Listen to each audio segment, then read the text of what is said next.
1948년 캘리포니아에서 태어난 한 아이가 있습니다.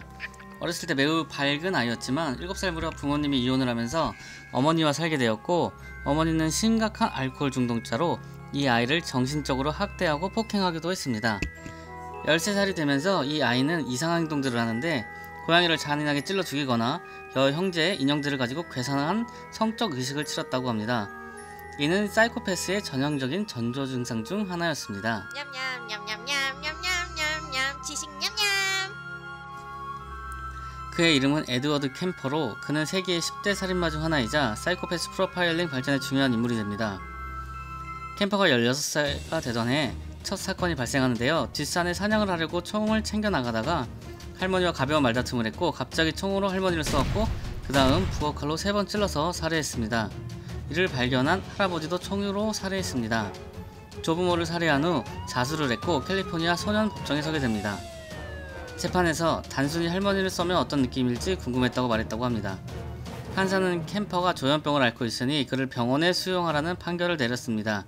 정신병원에 5년간 수감되었고, 이때 여러가지 검사에서 밝혀진 프로필은 IQ는 145로 뛰어난 지능을 가졌고, 키는 206cm, 몸무게는 137kg의 거구였습니다. 머리가 비상했던 캠퍼는 21살이 되던 해 총 28가지의 진단기구를 모두 외워 의사를 속여 넘겼으며 정신병이 치료되었다는 소견을 받고 정신병원에서 나오게 됩니다. 출소 후 돈도 없고 갈 곳도 없어 어쩔 수 없이 엄마의 집으로 돌아가게 되고, 의사들은 그가 어머니와 또 함께 있게 된다면 양쪽 모두에게 독이 될 뿐이라며 캠퍼에게 어머니의 집으로 돌아가지 말라고 충고했지만 캠퍼에겐 별다른 선택지가 없었습니다. 어머니의 알코올 중독과 폭언으로 인한 불화가 지속되었지만 캠퍼는 3년 정도 큰 사고 없이 얌전히 지냈습니다. 그러다 어느 날 총과 칼을 준비해서 조금 외진 곳으로 히치하이킹을 하는 여성들을 타겟으로 총 11개월간 6명을 죽였습니다. 그는 피해자들을 살해하고 시체를 토막낸 뒤 시체를 상대로 각종 성행위를 하고 머리카락, 피부, 치아 등을 보관하기도 하였습니다. 그리고 캠퍼의 마지막 피해자는 어머니였는데, 그는 어머니의 침실로 찾아가 자고 있던 어머니를 망치와 칼로 살해합니다.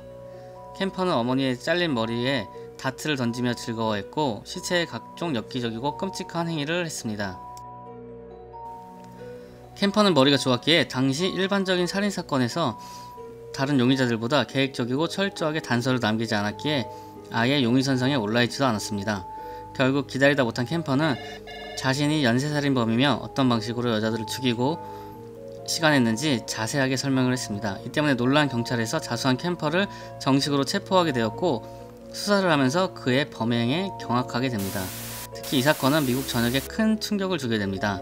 캠퍼의 동기는 여성을 소유하고 완전히 통제하는 것에 있었습니다. 어머니로 인해 끊임없는 적대적인 환경에 시달린 캠퍼는 자존감이 매우 낮아졌는데요.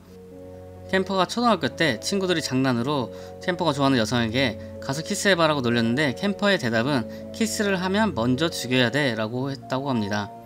이처럼 자신을 거부하지 않고 받아줄 수 있는 여성은 죽은 여성밖에 존재하지 않는다라는 믿음이 있었던 듯 보입니다. 연쇄살인의 트리거는 엄마한테 엄마의 회사에 맘에 드는 이성이 있으니 소개시켜달라고 했는데 어머니가 이를 거부했다고 합니다. 이 때문에 여대생들이 본인의 연쇄살인의 타겟이 되었다고 캠퍼가 진술했습니다. 또한 어머니로 인해 살인이 시작되었고 어머니까지 살해했기에 살인의 목적이 사라졌다고 생각해서 스스로 자백했다고 합니다. 캠퍼는 타고난 사이코패스였고 어린 시절부터 남달랐으며 자뇌 기능은 일반인들과는 비교도 되지 않게 월등했으니 가장 위험한 유형인 동시에 다른 연쇄 살인범들의 패턴을 분석하고 체포하는 데도 많은 도움을 주었다고 합니다. 경찰들에게 협조도 잘하고 어떠한 문제도 일으키지 않는 캠퍼였기에 모범수로 분류되어서 1979년, 91년, 2002년, 2007년, 2012년, 2017년에 가석방 심사를 받을 기회가 있었지만 본인이 모두 거절했습니다. 2022년 기준 캘리포니아에서 여전히 복역 중이며 본인의 진술에 의하면 교도소 생활에 나름 만족하고 있으며 교도소를 떠날 생각이 없다고 합니다. 냠냠냠냠냠냠냠냠냠 지식 냠냠. 여담으로는 캘리포니아 주립의료시설에 캠퍼는 같은 시기에 13명의 연쇄살인을 일으켰던 허버트 멀린이란 인물하고 같이 있었는데, 캠퍼는 멀린을 그냥 냉혈한 연쇄살인범이라고 경멸했다고 합니다.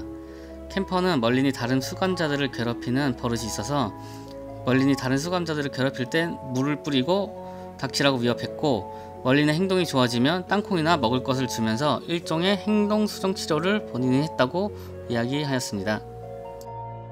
하워트 멀리는 어떤 인물이었을까요? 하워트 멀리는 이야기도 많이 기대해주세요. 감사합니다. 냠냠 냠냠냠 냠냠 냠냠 지식 냠냠.